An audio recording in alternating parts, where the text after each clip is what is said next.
The head and face assessment is next after the general survey. Anytime you're going to do an assessment, you want to always start with inspection. It always starts with inspection first. Sometimes it varies between palpation and auscultation, and you'll see that when we get to the GI assessment, but head and face, you want to start with inspection. So first, the very first thing you do when you do an assessment is you're going to inspect. That's what you do with every body system.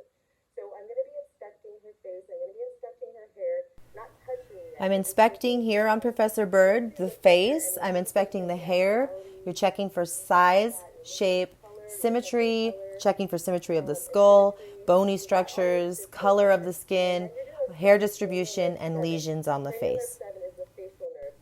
You're going to check cranial nerve number 7, which is your facial nerve. You can check cranial nerve number 7 by having your patient wrinkle their forehead, looking up, wrinkling the forehead, clenching their eyes tightly, have your patient smile, puff out their cheeks, and if they are able to do all of those, cranial nerve 7, the facial nerve is intact. Looking for is symmetry in the nasolabial fold there, and then both sides symmetry. You're looking for symmetry when she wrinkles her forehead, and then symmetry when she clenches her eyes.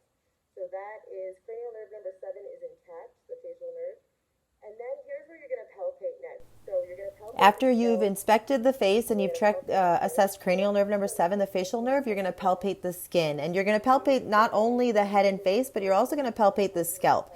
So ask for permission, and once you have permission, you can palpate the scalp. We are looking for hair distribution, moisture, texture, temperature, tenderness, hair distribution, and then any lesions that might be on the scalp, head, or face.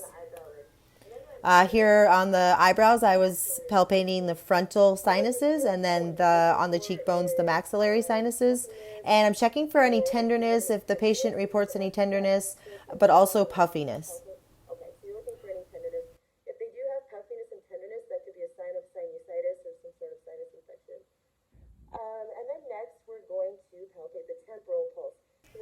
Next, you're going to palpate the temporal pulse, which is bilaterally on either side of the eye and the temple.